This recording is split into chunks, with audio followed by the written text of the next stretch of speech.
Hello and welcome to the Better Half Hour. I'm Mackenzie, I'm Josh. and this is our time to chat after we get our four kids to sleep. And lately we have not had a lot of time to chat. So, Lately, they have not been wanting to go to sleep. So, and our life has kind of been turned upside down the last couple weeks, yeah, we've missed a couple weeks of recording because of some family emergencies. which Well, one. we'll talk about. Mhm. Yeah, it's just been kind of crazy. Uh, and for everyone that deals with like a child being like really sick, like in the hospital for a long time, really sick, I think we have a new appreciation. We've had hospital stays, of course, like babies being born and injuries and stuff. But this was a prolonged one. Yeah. Yeah. So, we're going to get Yeah, into we can it. get into it. Just a new appreciation for everybody. Just want to put that out Definitely. there. Yeah. Yeah, this has been a couple weeks for us, but yeah, can't imagine having this go on for months or years or, Yeah. yeah. So, um, Mm. spoiler, I guess, for the episode, but everything's fine. All of our kids are healthy-ish, or the prognosis is good. But let's see, a couple. What's the date? What was the date on it? We should probably because Ooh. now it's. I don't even know what date we took him in. So today is Saturday. We got home from the hospital last Friday, and we were there Yeah, let me from pull up the calendar. So Thursday. so so I believe Thursday the 26th is when we first went in. So Well, we went, yeah, yeah, yeah. Symptoms were a little before yeah. that, but So okay, so we'll kind of start from the beginning. So maybe Tuesday the 24th of March, you kind of noticed that Nolan, our 6-month-old, was starting to just he wasn't nursing very well. He had been constipated for a few days, which I didn't think was related to anything, but mainly he wasn't nursing until like I thought maybe he had an ear infection because he had had a cold a few weeks before that. And he was starting to get like pretty lethargic, and I thought maybe he's just dehydrated because he's not eating enough. yeah So I took him to the doctor on Wednesday, on right? Yeah, Wednesday. and nothing crazy. Like it was. We were glad you took him into the doctor because the doctor said he had an ear infection. So like, okay, it's good that we took him in, got him some antibiotics. And the doctor kind of said, okay, and if he's not getting better in like 24 hours, then you'll need to go back in. Yeah, because we're thinking, okay, his ear's gonna feel better. He'll eat better. He'll feel better. Yeah. Um, yeah. So we gave that like a day. Yeah. So we gave it a day. And then also backstory, we were supposed to be in California that Friday. We were supposed to leave Friday the 27th. So it was Thursday afternoon, evening, and we were supposed to be leaving for California the next morning, and he was getting worse. Yeah, yeah. He was definitely not getting better, and um, by the time like Josh was getting home from work, he couldn't lift his head up. That was like really weird for him because I'd like sit him on my lap and his head would just droop, and if I was holding him to the side, he would like flop over. And so it was like, okay, this is more than just like not feeling good. Like, this is weird. And his Yeah. eyes were starting, like, I sent a picture to my family of like, I hope he's okay. And his eyes were just so droopy. Like, his eyelids just couldn't keep him open. And he was like dozing off everywhere. And he doesn't do that.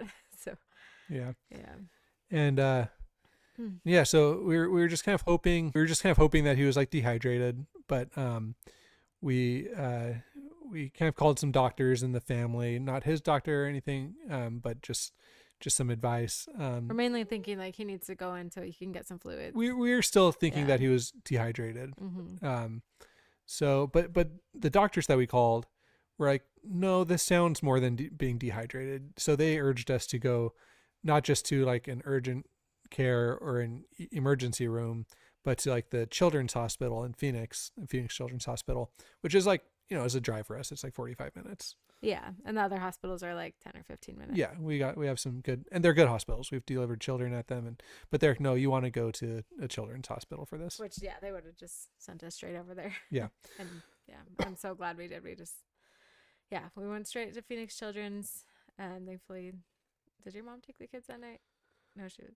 No, my brother did. Yeah. Yeah. We're thankful for family that was quick to jump in and help because we were both able to take him there. Oh, I guess I went first. And then You went first, met and me. then I met. Mm-hmm. And so, yeah, why don't you tell about getting to the Yeah. So as hospital? soon as I got there, like the other thing, his cry was really, really weak. Like it was just like a little whimper. So I got there and And he wasn't really eating at all at that point, right? yeah, Yeah. a little bit. I think when his ear started feeling better, he did start to nurse a little bit. Which kind of So threw us off because we thought he was yeah. getting a little bit better because he was eating a little bit better, but Mm-hmm. he wasn't getting a lot. Yeah, He his was trying. symptoms weren't getting better Yeah. even when he did start nursing more. So anyway, we took him there, and I'm like, when you go to the ER, you don't know how long you're gonna have to wait, but they like kind of check you out and ask you what's going on before, and so they like took his vitals, and they're like, oh, he must have a fever because the way he was like whimpering and like super weak, and they were so surprised that he didn't have a fever, and so they're like, yeah, we need to just get you right in. So they took us straight back to triage, and like the first thing that the nurse there said was, oh, it looks like botulism. And in my head, I'm like, it can't be botulism because he's never eaten honey. Like that's something I've heard of. Like that's why you don't give babies honey because they could get that. And he hasn't had any He solid hasn't foods. started solid foods at all. He was like 5.5 months. Um, and so yeah, like that doesn't make any sense. But And I called at that point. I called another doctor in the family, one of them that had or just to go to the emergency room, and he was like it's not botulism. Like there's no way. He was worried about like meningitis, and yeah, that was the other big thing they were worried about because he's had the first dose of his vaccines, but not the second, and so they had to test for meningitis. They did a bunch of blood work, all these things. But Josh told me, I don't know, yeah, whoever you were talking to about botulism, and I looked up the symptoms while I was sitting there, and like this actually sounds exactly like what he has, like the constipation, the like drooping droopy face, eyelids, the loss of head control, the weak cry, like all of the it poor was, latch, yeah, not having a fever. yes, all of it just lined up exactly. And so anyway, I'm panicking because I've heard of botulism, did not know like if there's a way to treat that or yeah, what you do. So I'm asking the nurse, like, can we test for botulism? And she's like, oh yeah, it takes a long time. Like, well, can we test for it? Like, anyway, I didn't understand the whole process. So, but they were testing for everything else. He had an MRI and a CT scan, and they wanted to make sure it wasn't like any Like neurological yeah, problems. literally everything. I mean, he had like what do they call it? Like the spinal tap where they get the Yeah, which is so sad. yeah, which where and they did put give him an IV with fluids right away too. yeah. But they quickly ruled out meningitis. By quickly, like within a few hours, we're pretty sure it wasn't meningitis because the initial culture came back and didn't show meningitis. So that was kind of a relief because meningitis can be really scary. So they sent us up to ICU, which like sounded so scary to me. I'm like, oh my gosh, I took him in because I thought he just needed an IV, and they're just like, okay, we're going ICU. Yeah, it was scary. It was nice. I was on the phone again with that doctor in the family when I got the text. I was driving up to the hospital, and when you text me, you're like, oh, they're taking him to the ICU and they're going to do a CT scan. I was on the phone with the doctor, and I ran that text, and he did a really good job at like reassuring me. He was like, they just are they're taking it seriously. You don't need to freak out. Like they just want to make sure they has really good care. Like he did a really good job, but it was still it's just a scary thing to really hear scary. when I didn't know how serious the situation was. But the nurses were so nice, and the one that was with me was like, okay, if I had a kid in the hospital, I'd want them in the ICU. Like, don't worry, they're going to take the best care of you. I know it sounds scary, but you're going to be okay. And so that was reassuring to hear. Yeah. Mm-hmm. So everything starts coming back like good, like his vitals, and all along, like his vitals were good. Like his heart rate was good. His like blood pressure was good. His blood sugar was like a little bit even low, his blood but like sugar pretty and good. like electrolytes, like he actually wasn't that Yeah, dehydrated. like you would if you were looking Yeah. at just his vitals, you would be like, this kid is perfectly healthy. Mm-hmm. Like and yeah, even my blood cell count, like for the your infection, it wasn't even like yeah. not too bad. So, on paper, this kid looked like just a model of health. And, like the CT scan came back looking really good.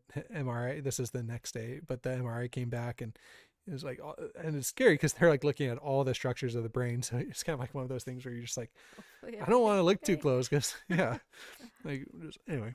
But everything was perfect. Everything's perfect. But you see this kid and it's just the saddest thing. Like, it's like life is just like draining out of him. Like he he can't, like, at this point, like, he can't really cry at all. Like, it's just like a tiny little whimper.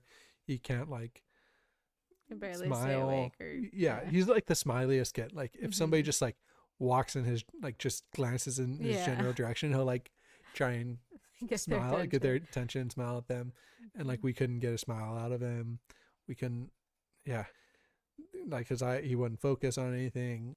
It was the saddest thing. And to know that he was so sad but could barely even express it, it was like, oh, Yeah. poor kid. Yeah. That Sometimes was, I wonder, I'm like, I mean, I wonder how much pain he was in if he just like couldn't.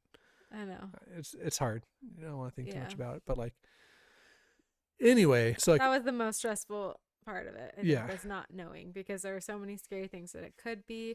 They needed to check like genetic things, see if it was, it could have been like some. it was really crazy because when they roll out meningitis and all these like viral things and bacterial things, like, as they're rolling these things out, it pretty much comes down to like, it's either botulism, which we'll talk about some stats about botulism because now we're very knowledgeable, but Mhm. there, it's either botulism or some like really rare genetic condition. And if it's the genetic condition, like, then it's really, really bad because it's not something that he would probably like recover from. Yeah, or something that keeps coming back through Or life, or yeah, but like, yeah. generally, I think they were concerned with how fast it like was onset, that it would Hmm. probably like, Yeah, because there are things that can just show up at that point and not get better. yeah. So So that's scary. but at this point we're already in like the 1 in a million, like, Yeah, we're like, whatever this whatever it is really rare. it's not normal. Yeah.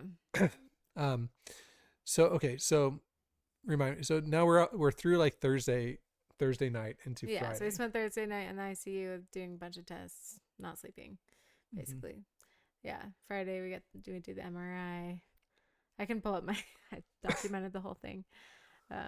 Basically though, I mean Friday, oh no, Thursday night, even before we went to sleep, not that we were sleeping, but like they had already gotten on the phone with California about botulism. So California, just as Mm-hmm. some background information, there's only one kind of like lab that really researches botulism. It's in California, and we're in Arizona, which is, it's like a 6-7 hour drive. Like I was saying, the irony is that we were supposed to be leaving to California during all of this, Mm-hmm. but so they call and they have the doctors walk through probably like an hour. There's like a neurologist there, like there are probably like 4 or 5 doctors just like around his bed performing like just all sorts of kind of observational tests on him, Yeah, checking his eyes, his reflexes, like all of his reflexes. yeah, Like, you generally think like you tap the knee or whatever and you get a reflex, or the elbow or whatever, but it was like all up and down his leg, all up and down his arm. Like, they would tested like a bunch of reflexes, which we're all fine. which were all great. Which again, like, It's reassuring. in a lot of these like muscular dystrophy genetic disorders, I think that the reflexes start to go as well. Mm-hmm. But with botulism, it doesn't. Like, your reflexes stay intact because I don't It's really just know. your But getting paralyzed. Kind yeah. Anyway. Um, so there's like this team of doctors that are doing for like an hour, doing all these tests on the phone, like with California, that's like telling them exactly what tests to do. And then again, this is all kind of throughout the night, so it's kind of like foggy, but basically they're like, okay, we highly suspect botulism. The actual test to do it takes, like, they need a stool sample that gets sent off to California, and then it gets analyzed, and then they send it back.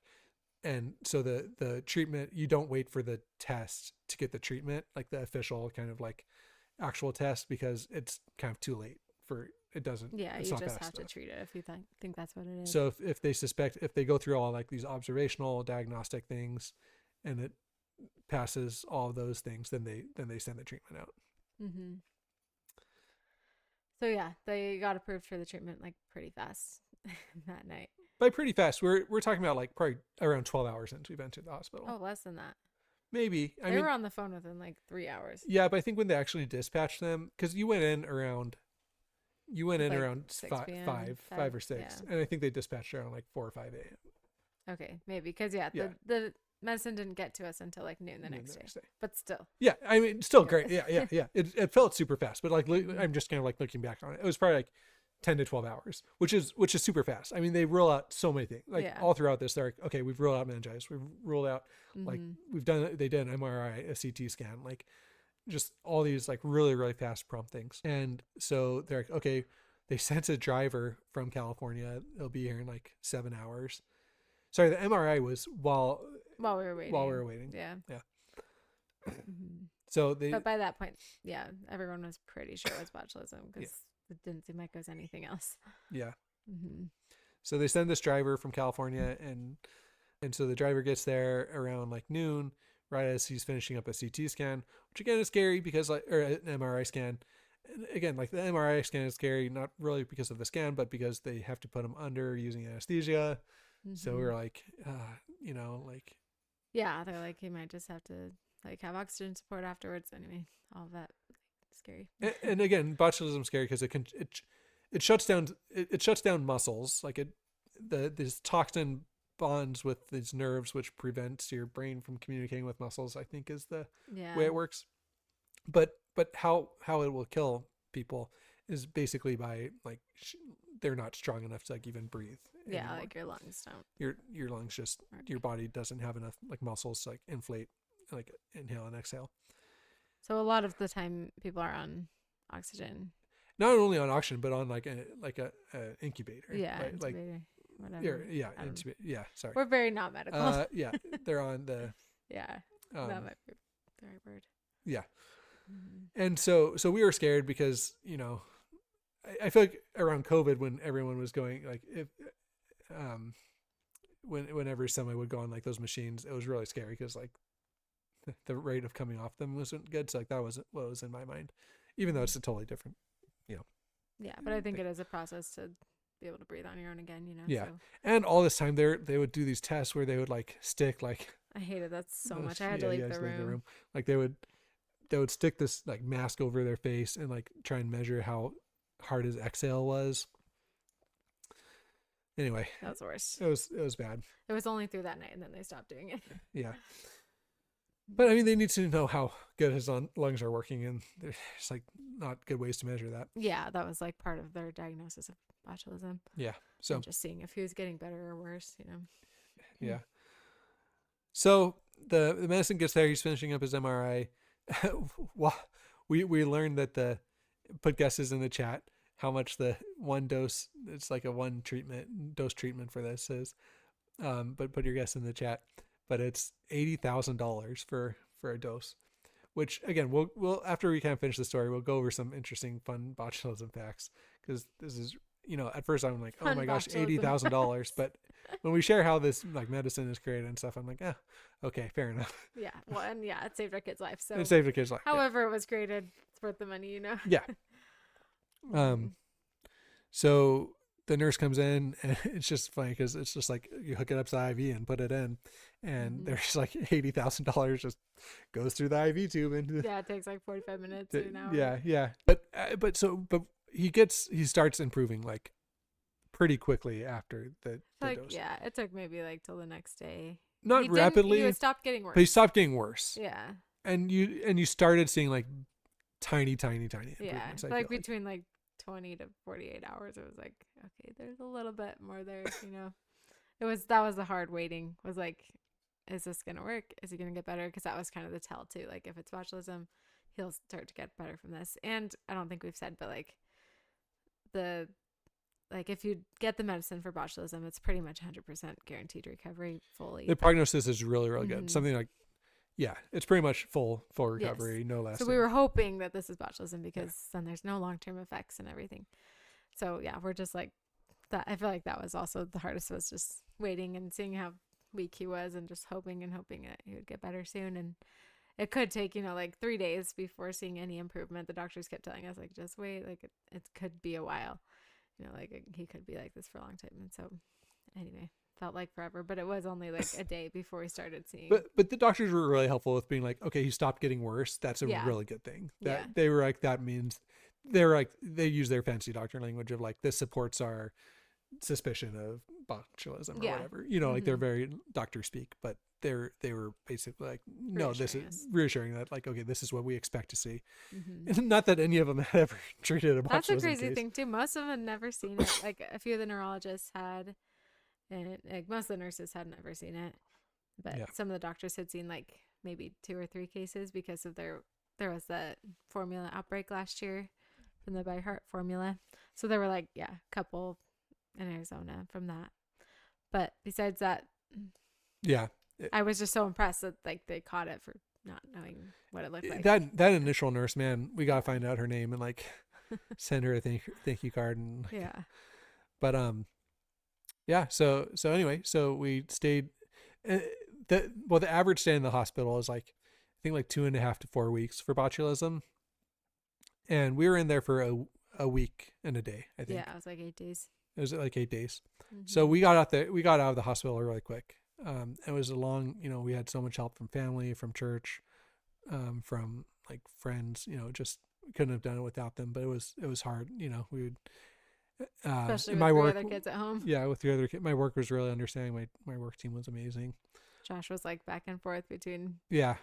getting them to school, coming to be with me, getting them like for bedtime, and coming back during the night to switch off holding Nolan because he didn't want us to put him down. Anyway, Neither one of us would. we didn't want to anyway. But yeah, it was a long week. Yeah, it was a really long week. Mm-hmm. Still recovering, like mentally, emotionally, physically. Yeah. Yeah, but it was reassuring to see like gradually he did have to. That was also hard. The first few days they wouldn't let me nurse him because they're afraid that he's gonna like aspirate because he can't swallow. And so I felt so bad because he had to go so long without eating or drinking. And I mean, he had the IV fluid, so they're like, he's really fine. But then, yeah, after. His like lips were dry. I know. It was just so sad. But then they had to put a feeding tube in. And then he did start to perk up after he got some food too. That helped for sure. It was slow improvement watching him, but it was like we could notice when like he's kicking his legs a little more. He like could smile a little bit. He was awake a little more, like just tiny little things. Cry was a tiny little bit louder. I think his cry is the last thing that. Well, there's a few things, but he's getting loud. Yeah, he's getting there. Right now, it's like really high pitched. Yeah, so it's not quite back to where it was, and like his laugh isn't full belly laughs like it used to be, but he'll get there. It's been 2 weeks since the medicine. Yeah. Which again, like a lot of people are in the hospital for 2 weeks after the medicine. Yeah. Very commonly. Mm-hmm. And so we had to come home with the feeding tube, and I just have so much admiration for people who do that long term because it's not easy. Yeah. Oh my goodness, it's like a full-time thing. So for people that I had no idea, but like so it goes kind of up through the nose and then down through the throat and into the stomach, and you can either use a pump to pump the food through, or you can kind of do a gravity thing where you hold the food above it and just let it drain. And the gravity is ideal because I think it's more, I don't know. Just depends on the situation. Yeah, it's faster, and you don't have to deal with the machine and everything. So I think it's more like mimics like natural. Well, and you don't have to. It doesn't waste anything through the tube. That's true. Yeah, there's no waste. And on top of that, Mackenzie's having to pump breast milk because he'd never had formula before, and he's constipated, and they're like, yeah, the formula could make him more constipated, and they weren't like pressuring me, but like, I knew that could happen, and so I was like trying to pump enough so that he would. So it's like between pumping, this is all after we were home, but and at the hospital, but between pumping, feeding, learning how to work the feeding tube, like how all the machines work, and flushing it, test it and flush it and test it. Oh, man. So anyway, so then yesterday we were just in the car. He's been improving. We were cutting down the feeds. Yeah, we actually hadn't used it for a couple of days. Well, no, we had used it the day before. But anyway, I was driving. And I didn't know this, but on the drive he like pulled it out of his nose, and like I don't know how he did, but he got it and pulled it out. And so that was yesterday, and he's been fine. Yeah. So he's just been nursing. We've just been nursing him more, and we were following up with the pediatrician in 2 days, and we bought a baby scale, so he's not losing weight. and hopefully the pediatrician is fine with it just staying out permanently. Yeah. They had to teach us before we left how to put it back in, and like that was not fun. That was not a fun time. So I was just hoping that he wouldn't pull it out and have me have to put it back in. So we're really hoping that we don't have yeah. to put it back in. I really don't think we will though. He's a chubby I don't guy. think he will, even if the He's pediatrician. okay. Yeah. So there's still, a kind of long road to recovery here. We still have, still things like he's still constipated, so he's on like laxatives and yeah, his cry and laugh aren't quite there. Yeah. And he just is going to have to hit some milestones again. Like he started rolling over, which was big yesterday. Yeah, that was exciting. And so it'll probably just be behind a little bit. And the state like offers some physical therapy. So, but like the prognosis is really good. Like pretty much everybody that gets treated in time, which he did, makes a full, complete recovery. It just takes time. Yeah. And honestly, like his recovery's been as fast as we could hope for. Like it's been miraculously quick. Yeah. Again, like the average stay is like 2.5 to 4 weeks, I think. And we were out of there in 8 days. Yeah. And so, yeah, so it's been absolutely phenomenal. All the doctors, all the nurses, not one was like bad, yeah. or we hard. saw probably like 30, 40 different nurses and doctors, and like they were all so great, so kind, and explained things so well, and they all knew exactly what they were doing, and I'm so grateful. Yeah. All right, let's do some botulism fun facts. I don't know if you can call them fun facts when it's about botulism, but some botulism interesting. Facts. Interesting. And thanks for indulging us, dear listener. Yeah. A lot of people have never heard of botulism. Yeah, so let's. A lot of people have, and they just don't know anything about it. We didn't, So let's start out. So there's there's a few ways you can get botulism. So there's like infant botulism, and then there's like botulism, and we've been saying botulism, but we're obviously referring to infant botulism. How like adults can get botulism is through like canned goods by like it's a toxin that can grow in very specific environments. And pretty much the two environments that it grows in are like canned goods and like if they're improperly canned, improperly or like canned expired goods. Maybe, I don't know, and babies' stomachs, basically. Yeah. Like those are like the two places that it can grow really well. And so like that's why if you ever see like a can that's swollen, don't like that, throw it away. Yeah, that's basically how you tell for canned goods. And people are like in the canned goods kind of or like there's like canning people that can things at home, like they're kind of hyper vigilant about like the botulism risk. But it's like kind of a different strain of botulism than like infant botulism. Yeah, and then I guess there's honey too. Yeah, so, I don't know why but it grows in honey. I think that's more like the infant botulism strain that grows in that's true. honey. Yeah, I think it's the raw honey, like raw unfiltered honey, because I think anyway. Yeah, I don't know. Haven't looked into it because that wasn't ours. It wasn't ours. But so for babies, they can either get it through honey or things like there's a formula outbreak last year in 2025. And so there's a few things like that. But the other thing is just like it can just be in soil. And if there's construction, that like soil gets like dug up and just gets like released into the air, and then it lands on their binky, and then they put their binky in their mouth. Which he doesn't have a binky, but like whatever. But he does put everything in his mouth. Like a toy or his hand or whatever. Yeah. And then apparently baby stomachs, and we don't really know a lot. Like we were asking the people from California, they called, and we were kind of asking like why there's probably 100 babies in our like vicinity that are also like under a year old. Like if it's just in the dust, why is it's so rare? And like we don't know. But they think like the pH level before like babies eat whole foods or eat like actual foods, they don't have like the microbiome, and I think that like the pH level in their stomach is just really conducive to like this toxin that basically just spreads out from like the gut and just starts like shutting down muscles. And that's why like facial muscles go. That's why the first sign, which is often missed, is constipation, because like the stomach like muscles stop like digesting food, basically, I think. Yeah, that's crazy. So But we're assuming, I mean, he never had honey. He must have gotten it from well, some dirt. and we got the test back, and it was like the different strain, the non-honey Yeah. strain. There's like two strains, and one is associated with honey, and one is just associated with just in the soil. Yeah. And we do have like a garden outside, so you know it could have been from We a were garden. like around some construction.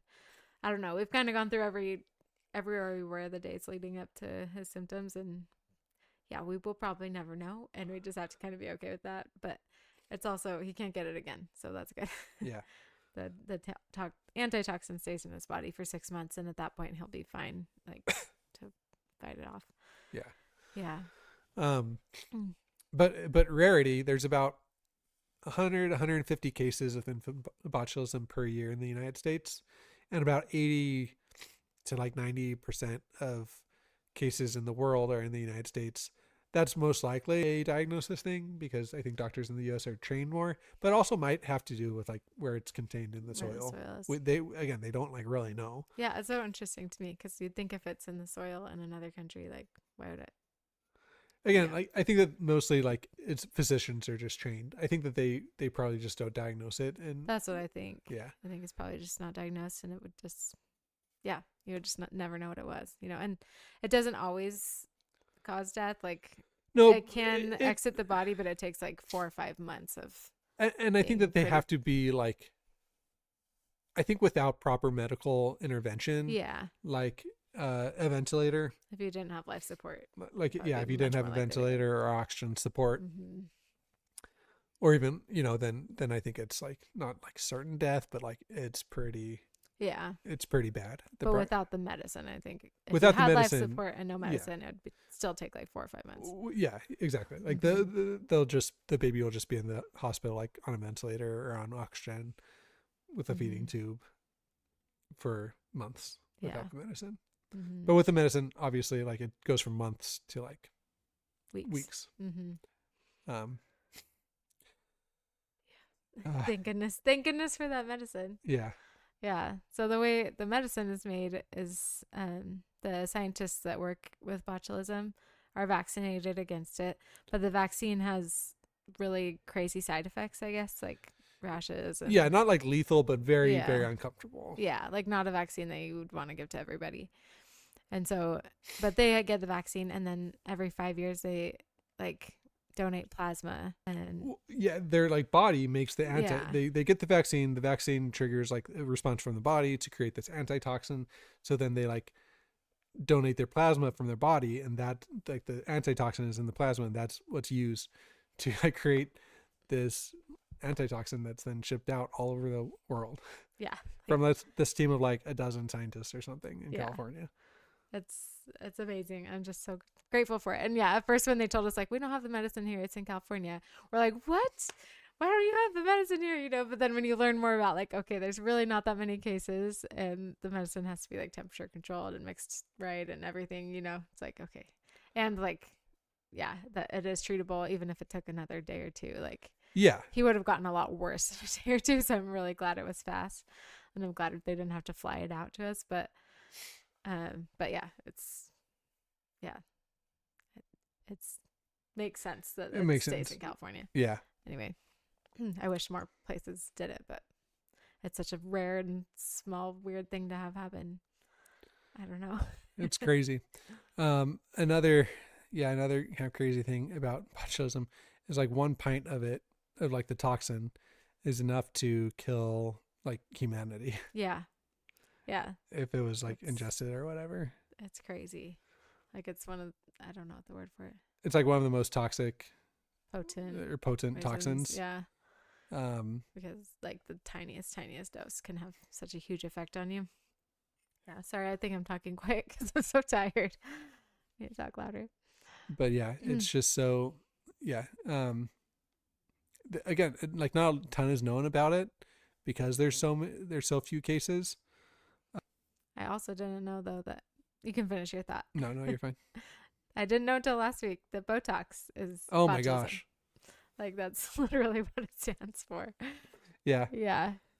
Oh my gosh. No judgment. I'm not like a controlling husband, but you're never getting Botox. Yeah, I don't think I could at this point. I mean, obviously adults, like it's like the I dose know. that they give you is like tiny, tiny, tiny, tiny. I'm not saying I want it. I'm just saying like I if know, you've but had it and you're listening to this, obviously like it's safer than like what our baby just went through. But like, yeah, it's just scary on knowing that it's principle, that I don't want toxic. another I toxin. know. I don't I want that know. toxin going into another No, member of we the don't want family. any other contact with It botulism. it was funny. So Mm. the night we were, this will be like our media review for the episode. But the night that we were kind of that we found out was botulism. The night that we found out it was botulism.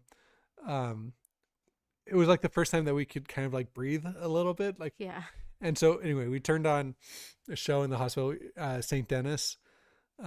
It's just this funny. It's just this funny like hospital show, kind of like The Office in a hospital type thing. And the episode was these nurses were like doing a side hustle where they went to like a Botox party Uh-huh. and were injecting all these people at the party with Botox. And then the dog eats. And then the dog eats it. And just like 2 weeks before this is when our dog had the chocolate incident. So we're like, this is our life. Like this dog like is ingesting botulism. It Like was there's so just like ironic a combination of, that this was the like one episode we watched in the hospital. and like it's like a combination of the two like recent Oh my goodness. hurdles that we have to get through Yes. in life. Yes. Oh man, it's been a crazy couple months. Yeah. It's So, been a crazy 2026. To be honest. gosh. So I guess morals of the story is trust mother's intuition on when to bring the baby into the hospital. If we wouldn't have brought him in, it would have been so much worse. Yeah. If that nurse wouldn't have like immediately kind of suspected botulism and got us moving that direction, it would have been so much worse. If we had gone to a different urgent care and they didn't know what it was and then taken longer and flown us out to Phoenix Children's. Yeah. So, Hmm. but yeah. We had just gone to California with him like that. Yeah, it might have been better. We could have maybe gotten treatment faster. I don't think so. Anyway, Mm. sorry, just kind of a downer of an episode, but Everything's okay. everything's good. Thank goodness. We have Yeah. we still have some recovery time left, but we're so grateful for like all of the friends and family and like support that we've had. Our other three kids just did amazing. Like I don't know how, it seems like when we're with them, any sort of deviation from structure is like an instant meltdown. And then we go through like 2 weeks of like no structure, just Tossed don't even around. know who's going to be watching them from like we were like playing things like kind of The day before. 6 hour, not even the day, like the day of, like, okay, this person can come this time and then they can come this time Yeah. and then we can have dinner from this place. Yeah, What- they what- did great. One small blessing is the hospital food was like decent there. Yeah, that was nice. Yeah, it was good. Not the worst. I would say it was good. It was good. Yeah, we've had a lot of not great hospital food, so Yeah. that was better. Thanks, Phoenix Children's. Yeah. All right. Yes, everything's good though. Every neighbors and friends and family stepped up so much to help us, and we're so glad it was botulism. Not something we'd ever thought we'd say. We're glad it was botulism and not something else. So, Yep. Whew, yeah. All right. Probably forgetting stuff, but Yeah. I don't know if anybody wanted a deep dive into botulism. There you go. There you go. There you Feel go. free to comment or message us questions or whatever. Yes. Honestly, this is like silly, but like as soon as they suspected botulism that first night, I like went on Facebook and found a Facebook group of infant botulism awareness like families, and it like comforted me so much to see, okay, these kids get better. It's gonna be okay. Anyway, so if you're listening to this because you're looking at botulism and going through it, I'm sorry. There's hope. The niche botulism YouTube Yes. strategy. I don't know. Um, I'm just saying it would have helped to hear somebody else's story. So. yeah, for sure. Mhm. Hopefully we'll get another episode out soon, and hopefully our life gets back to normal and we can kind of keep recording these on a weekly basis. But yeah. Yeah, that's the plan. We're not giving up. Yeah. We just had No, they will. had to take a break. All right. Mhm. Well, thank you. Hope you have a great night.